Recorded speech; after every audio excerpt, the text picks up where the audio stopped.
Hi, this is Christina Caudill. Let's see, I'm waiting for Zoom to set up my webinar for Facebook.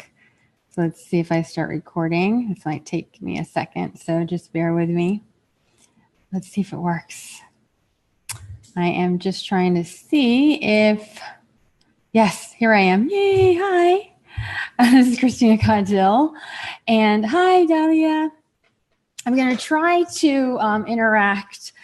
When I'm using Zoom, things can be a little tricky, but I just wanted to pop in and do the July Starcast as a little video. Sometimes it's easier for me to just talk about the astrology rather than write about it because I get very self-conscious with the writing. Well, and with going on video too. Hi, Kimberly. Thanks for joining me. I usually like to pre-announce these things, but this was kind of a last-minute decision because, you know, normally when I do the monthly forecast, I don't always do a monthly forecast. I used to do them and write them out and like put like some of the most sort of the highlights of the month. Obviously, I don't have time to write about the whole month, right? You need to be subscribed to my list at radiantastrology.com to get sort of the cosmic insights that are more immediate.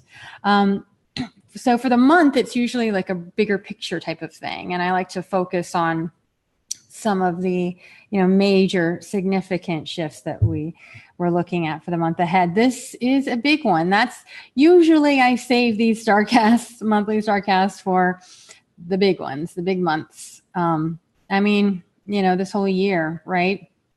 We turn around and there's always something that we have to sort of navigate. But this month is the start of eclipse season. We have 2 eclipses this month and the 3rd in August. And that's pretty rare. We usually have 2 eclipses in a row. And this time we have 3. Hi, Deborah. Hi. Oh, Miriam Benani. She's an awesome astrologer. Thanks for joining me. So we are in eclipse season right now, right? Since the last full moon in Capricorn, which was just a few days ago. What day are we? We're Sunday. It wasn't long ago. And that sort of opened the eclipse portal. I mean, so we're looking at, you know, when we look at the lunar nodes and their relation to the sun, they've got to be about, I think, 19 degrees away. But to say that we're in the eclipse portal vortex, whatever you want to call it. But we can just in general say that the lunation before the first eclipse opens this portal of the eclipse. Now this first coming eclipse is July 12th, and I'll get to that in just a moment. I first wanted to just make a couple of announcements. Make sure you're subscribed to the radiantastrology.com email list, and I'll have a link below this video because I will be I have plenty of things going on right now in this month, especially with eclipse season. As those of you who've been following me know that every eclipse season I do an eclipse circle. And they're usually small circles, anywhere from between 12 to 20 people usually. It is a little bit of an investment. It's $600, and it's a 7-week journey through the eclipse portal. And it's really about supporting one another, looking at the astrology. What is the message of the eclipses for us personally and collectively? And it's something I've been doing for about 4 years now, and I really always put my heart into it. I have an amazing team, and we just put so much care and love into it. So I'll have more details on that very soon. So make sure you're subscribed at radiantastrology.com. The eclipse circle starts July 12th. The cart opens this week, this Thursday, July 5th. And I'll have more details on that. But also starting tomorrow, Monday, July 2nd, I'll be bringing back my 5 days of destiny. I did this series. I can hear people saying, yay. I had so many people asking me, when are you going to do 5 days of destiny again? I did a series called 5 Days of Destiny in January, and I focused on Pluto. You know, that was kind of like that's our origin story, our soul's origin story from the point of view of evolutionary astrology. And it was just a really simple 5-day, takes you through your Pluto, and people said it changed their life. And, you know, I don't take any credit for that. I mean, this is the wisdom that's come through evolutionary astrology and our elders of EA. But, you know, it's just, it really helps to empower the individual on their personal individuation in this lifetime, taking responsibility for themselves and their destiny, knowing when to say yes to life. And so this time we're moving beyond Pluto and we're looking more at the lunar nodes. And, you know, the lunar nodes currently transiting, what those are saying to us, as well as our own personal axis of destiny, which is the lunar nodes. A lot of people know about the North Node now, right? And we hear so much about the North Node. Those of you that follow astrology, it's like the next big thing, it seems like. But we can't just focus on the North Node when we're looking at our destiny. There's more to the story, but that it's definitely a significant indicator of where our soul's evolutionary intention is. Okay, so I'll be doing 5 days of destiny. I'm calling it Sacred Destiny, and it is Monday through Friday here at Radiant Astrology on Facebook, starting tomorrow, July 2nd, and it will be at 11 a.m. Pacific, 2 p.m. Eastern time every day. Again, I'll send more details in the email today about that. And so I hope you'll join me for that. We'll have some exercises and we'll make it a lot of fun. And I know this is July 4th week, right? This is a time when people usually unplug and take time off from the internet and take time off from life, which is great. Please do that if you can. But if you want to follow along and join us for this challenge for your destiny, then I invite you to join us. Okay. So looking at what's happening now for July, I mean, we're still reverberating from that Capricorn full moon, right? That full moon was right on my natal sun. And I know some of you said that you have 6 degrees Capricorn in your chart. And I love the Sabian symbol for that. Oh, hi, Katie. Oh my gosh. And Teresa and Lucianne. Love you, love you ladies. I'm just now seeing everyone. So what we are looking at is, you know, we're still reverberating from that Capricorn full moon. What is Capricorn about? Responsibility, duty, diligence. And what I found so interesting about that was it was the Capricorn full moon conjunct Saturn, which rules Capricorn. And, you know, judges were in the news. The whole Supreme Court justices, though, like all the shakeups happening there and what the Supreme Court is doing and what, you know, is what judge retiring, a judge coming in and who's the next one. I just found that like so exactly in alignment with Capricorn and Saturn. You know, we all judge in some way, and in some ways judging serves us. But then there's also ways where we have to see where we are using maybe too much prejudice, or where judging doesn't serve us, right? But ultimately, what we're looking at is responsibility, stepping up to the plate in our lives. And a full moon shows us, you know, it illuminates, you know, how much we've been responsible, where maybe we've been irresponsible, you know, what things we need to let go of in order to then really claim our lives and claim what's really valuable for our sense of responsibility. And so now that we're in July, today's July 1st, let's see. Again, I'm just focusing on some of the standout aspects. The theme I'm calling for July is essentially focus on that which really empowers you. Avoid pettiness. That is the big piece of advice I have, because there's going to be a lot that's going to come up that will trigger us, that will get us, you know, we can be going down one road of volatility, of conflict. And I'm not immune to this too. I've been going through it myself. But we can always just check in and stop ourselves and say, wait a second. Is this really worth my time and energy and my fire and my passion? There was some great quote by some writer. I don't even remember who this person is. I put it on my personal page, who basically said, there was so much to get upset about in the world that he just sat down and focused on creating his own voice and just launching his creativity. And he thought about all those people out there that are doing the same thing, like launching like grenades, that which is really valuable within them, sacred within them. I mean, those weren't his words, they're mine. But, if we're taking so much in and trying to process everything, is it really worth processing? Where are we claiming our lives and then actually putting out what's valuable in the world that comes from us, that comes from our soul? And that is a huge lesson right now, because this is going to be a very intense eclipse season. I mean, eclipse seasons always give us, they can be very disorienting. And because they open a portal to the deep past and the potential of the future. And so now is the time to really just constantly recheck in and bring yourself back. My really good friend, the astrologer Tim Halloran, had said recently in a webinar we did that Mars retrograde, he said, like, one of the phrases he thinks of that is, why did I do that? Why did I just do that? Or why did I just say that?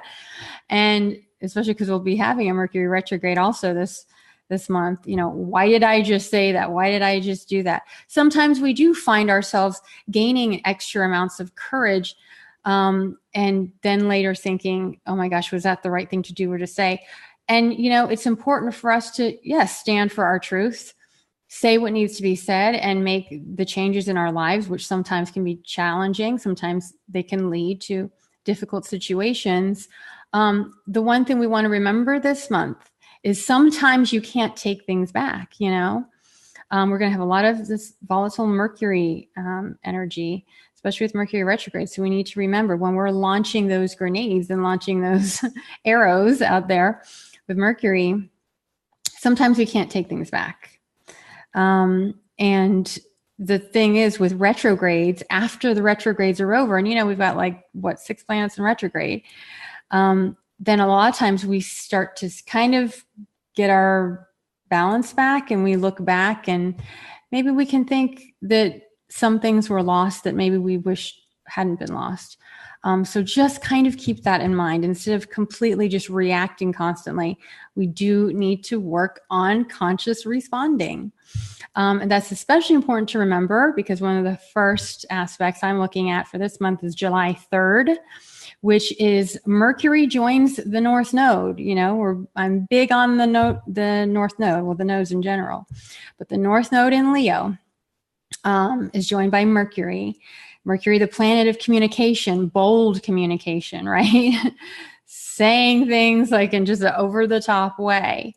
Something that I do like about Mercury in Leo, though, is every time the moon is in Leo, I notice that there's more people giving love bombs, like giving a testimonial for someone they really love. Like, I had a great haircut by this stylist, or, I absolutely love this person or whatever.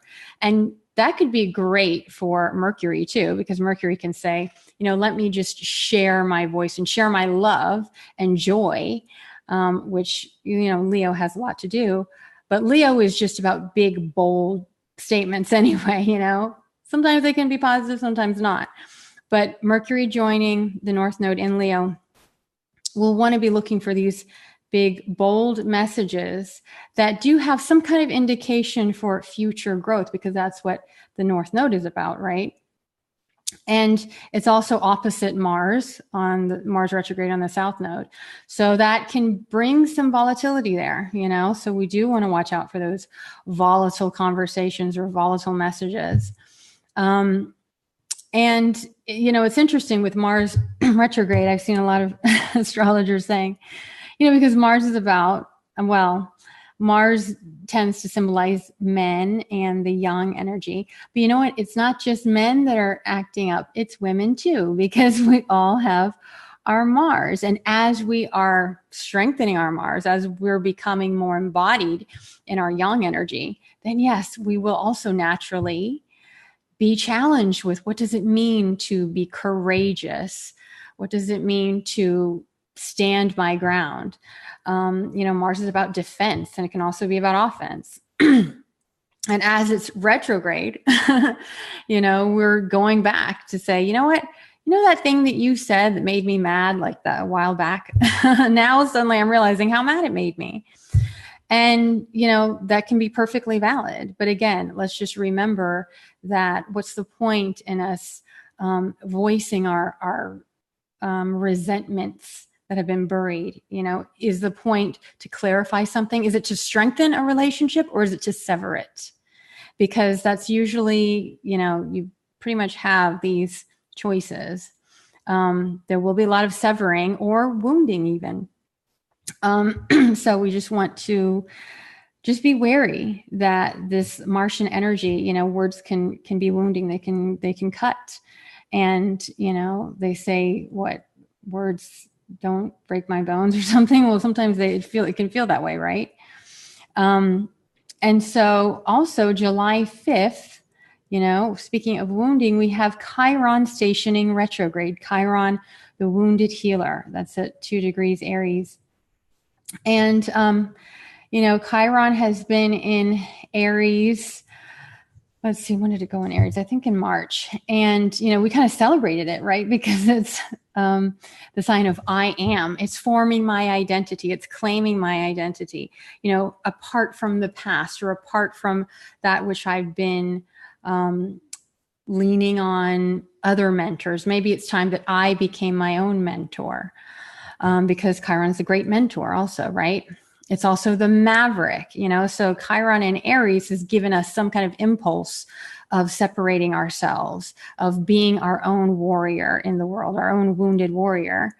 Now with it stationing retrograde, they can have a wobble in that confidence, in that self-belief. And so we really just want to be compassionate with ourselves. Because Chiron will be moving back into Pisces, I think not until the end of August, but that's the direction it's going back to for, a couple of months. So we definitely want to just recognize that we can feel that sense of vulnerability, that sense of there's something that, whether it's shame, whether it is just a feeling of not good enough, or maybe I can't do this thing that I thought I could do. Again, that doesn't have to mean anything like I'm not worthy or I'm worthless, or, we play these tapes in our mind of what that could mean about us. But it might just simply mean that maybe we need to take a step back, go slower, backpedal a little bit, take things one step at a time. Not be so bold and courageous, but maybe be a little bit more humble in our approach. And so that same day, the sun in Cancer will be trine Jupiter in Scorpio. And that can give us more of a sense of ease, with, of course, a trine between two water signs that can bring up some more emotion. It could potentially be very healing if we decide to be compassionate with ourselves or with those that we see that are suffering, accessing that compassion. And then July 9th, Venus, the planet of love and beauty and money, enters Virgo. So let's see. Venus in Virgo. Now, Venus isn't particularly comfortable in Virgo, right? Because Venus wants harmony. Venus attracts. And Virgo is known for being somewhat restricted. We think of Virgos are very organized and they're very focused on like the nitty gritty and the the detail. And, they can be kind of nitpicky, I guess. I mean, these are some of the, the associations with Virgo. It can be very helpful with getting ourselves organized. It's the sign of health and healing. So you have this, you have the planet of beauty and relationships in the sign of health and healing. And so we want to really use the high side of Venus and Virgo for maybe getting our finances in order, being a lot more conscious of what we're spending, and also if we're bringing in money, like a little at a time is fine. It can add up, right? And so those of you with Venus and Virgos, maybe you can share let's see. Teresa says, is Venus going to be there in Leo too, or is it moving on to, it's going to Virgo. Tracy says, oh my, I think I should get off the grid for a while. Yeah, off the grid is a great idea. But really, we want to, again, just bring more consciousness into, our lives. And that's really the point of what an astrology forecast can help us do, is like look at certain areas rather than everything just be sort of a jumble of energies happening to us and through us, bring some clarity to what are some potential, the potential way that the energy can unfold. And so let's see. Then we've got, July 10th. Whew, Jupiter finally stations direct. Yay! Jupiter in Scorpio stations direct. Now, I love a Jupiter station direct. It is in Scorpio, though. Now, I love Scorpio. I have my moon and Venus in Scorpio and North Node. But, Scorpio is the dark. And astrologers, I think many of us have pretty much, as a consensus, and there's not a whole lot of consensus in astrology, but we pretty much agreed that the Me Too movement was born as, symbolically of this transit of Jupiter in Scorpio. And so now that Jupiter is stationing direct, we may see more forward movement in the sort of, with Me Too, or with just bringing light to things like sexual harassment, things like, women having to voice that which is, these shadows in society around women's disempowerment, around sex and sexuality and things like that. And, ultimately it's about Scorpio is that which has been hidden a long time and been festering in the dark. Now, the good thing about Jupiter being there is ultimately its purpose is for blessings, right? Jupiter is the great benefic. Jupiter wants expansion, abundance. And so really, if we can have the highest expectations, of Jupiter and Scorpio, Scorpio can also be things like shared resources, loans, things like that, other people's money, obviously. And so we're looking at an expansive of that which has been potentially contracted ever since Jupiter stationed retrograde. I think it was in February. And so I like to think about it as Jupiter has been kind of preparing us to be more deserving and be more grateful of that which he intends to bless us with. So look at your Jupiter, look at your Scorpio house. Where is Scorpio transiting, and really try to put yourself in a good position to receive the blessings of Jupiter. So Jupiter stations direct July 10th. Now, July 12th is the partial solar eclipse in Cancer. And again, that's when the eclipse circle opens. So the eclipse circle that I'm running, but we are in the eclipse vortex now. So July 12th is the partial solar eclipse in Cancer. So it's a partial solar eclipse. The nodes, the North Node is in Leo, while the solar eclipse is in Cancer. And so it's a little bit wide, but there is a little bit of shadow there. But even if it's a partial solar eclipse, it will be very intense. I guarantee it, because it's opposite Pluto. Pluto is about metamorphosis. And I've been seeing lately a lot online, people saying things like, I don't recognize this country anymore, in America, or, America is no longer America, like just a lot of claiming this. And it's true. America is having its Pluto return. It's not exact for a couple more years, but we're pretty much in it. And we are, anytime we're dealing with Pluto, you know, the lesson is that we have to release, we have to let go, we have to surrender to the greater movement. Now, surrendering in these terms does not mean giving up. It just means not resisting the change, but that also means you can really be part of the growth, right? So there's a difference between just totally letting go and giving up versus saying, okay, this is happening, you know, and I'm with the higher side of this. So I'll have a lot more to say about the July 12th solar eclipse in Cancer in the next week or so, because I've been looking very closely at these degrees, 20 degrees of Cancer and Capricorn. They are very significant, essentially, because when Pluto was discovered, it was discovered at, I think, 19 or 20 degrees Cancer in 1930. And that was a time with rising fascism in the world. So that's why we may be seeing an illumination of this. You know, the solar eclipse is a new moon. So it is a seed moment that will be maturing over the following 6 months. And so we just want to be very conscious of what is it that we're planting in our lives. And whatever we're planting, it's got to be something that has to do with our sense of empowerment. Because Pluto opposite, you know, the sun and moon, the new moon, is about power struggle. It's about a pressure to transform, a pressure of metamorphosis. And because it's a new moon in Cancer, you know, there's a lot of emotion there. But the other thing with Cancer is sometimes it wants to resist that emotion, you know, because we think of Cancer as the crab, you know, it has a hard shell.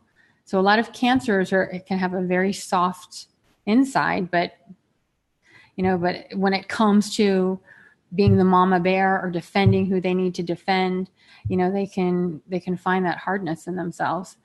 And so Cancer is about belonging to a family, a tribe, but it can also have a shadow of an extreme of, you know, xenophobia, being afraid of that which you might see as threatening to your own tribe. So we want to be looking at that rising in the world. And again, it's a new moon, so it's like a seed moment. And everything that's happening out in the world is also happening within us. So we always have the opportunity to be creating and to be setting new intentions, you know, that will be growing, because things will be seeded. And what is it that we want to be planting in the garden of our life and our society?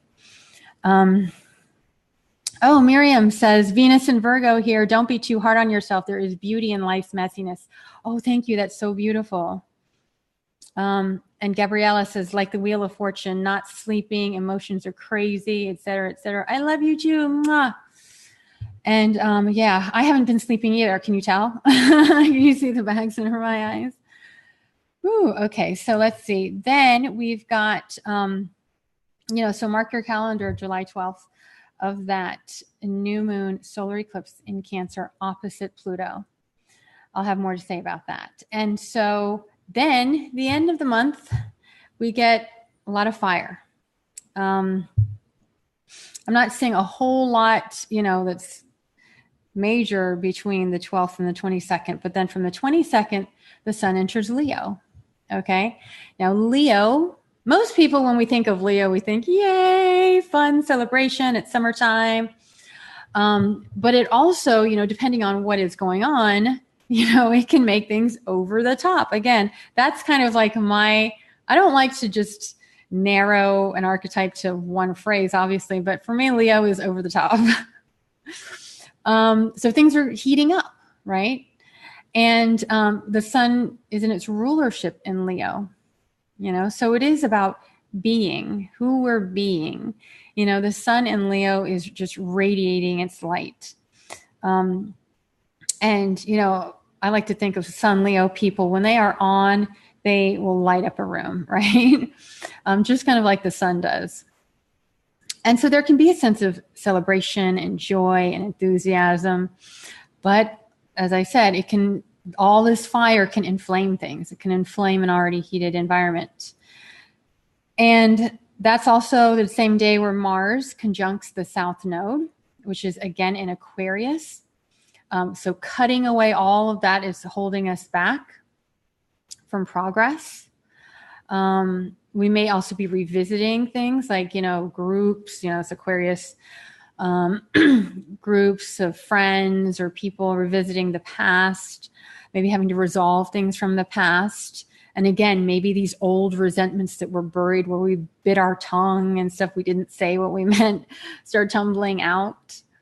So that's interesting. It's like we think, oh, if I'm just going to be a good girl and not say anything and not offend anybody ever, I'm going to be, everything's going to be great. I'm going to have the perfect life. And then we have these, these influences that just kind of, they trigger us. And it's because sometimes if there's something that was left unsaid, the more we've held on to it, the more dramatic they may feel to us. And I don't know about you, but I've been seeing it in my life, and it's been happening to me and through me, where it's like something from way back, suddenly you think, why didn't I say something? Now's the time I'm going to say something. But again, we also want to look at what's the purpose of bringing up the old resentment. Is it going to serve something? Will it serve us? Is something needing to be resolved, or is something needing to be cut away? And then, what is it? The next, or a few days later, July 26th, Mercury retrograde, exactly what we need in the middle of all, of all this. Mercury stations retrograde in Leo. Okay. So the sign where the sun is in the North Node. And, so that's a lot of Leo. And so what we're going to be looking at during that time, when was it? I think it was in January when we had the last Mercury retrograde, which was in Aries. That one was a rough one. I know it was rough for me because, that's a fire sign. So what happens is usually for like a year, all of the Mercury retrogrades are in the same element, right? So we've been having these Mercury retrogrades and fire signs. So look back at like the January time, and for me, it was tough because it's almost like things came out and you had not much control over it. This time, because Aries is the fire sign that is, again, ruled by Mars, very Martian, very direct, very kind of reactive. This time with Mercury retrograde in Leo, again, Leo is over the top, making big, bold statements, bold promises. Again, it can be about bold love, brave love. It can also be about bold and brave other things that aren't so happy. It's just about being over the top. There was a phrase that the astrologer Austin Coppock used recently that said, Mercury will be broadcasting a bold message in Leo. And that is exactly it. It's like, I have something and I need everyone to hear it. And so with Mercury retrograde, it's, again, mangled messages, confusing messages. The other thing, though, is I don't want to just paint a negative picture of Mercury retrograde, because Mercury retrograde can also be a very magical time. I did a podcast with Adam Somer for my Radiant Astrology podcast. I think it was for the last Mercury retrograde, and it was called Magical Mercury Retrograde, I think, because he has really studied these Mercury retrogrades, and he really finds them to be times where we can really access some magic from Mercury. And Mercury is about communication. And actually, I've seen myself looking at a lot of charts of artists, even though we tend to think of Venus as being about art, a lot of artists have strong Mercury, or maybe have strong Mercury transits when something is happening, when they're creating art, because even in the creation of any kind of art form, that is a way of communicating. And so Mercury is the planet of communication. So Mercury in Leo, which is a sign of creativity, going retrograde. Again, any planet going retrograde gives us things that are unexpected. Sometimes we feel like we have trouble accessing it in the normal way, but at times we can really create miracles. So this could be a really, this whole transit of Mercury being in Leo can be a very creative time if we use it that way. And so again, broadcasting bold and emboldened. Now, July 27th, the next day, is the full moon total.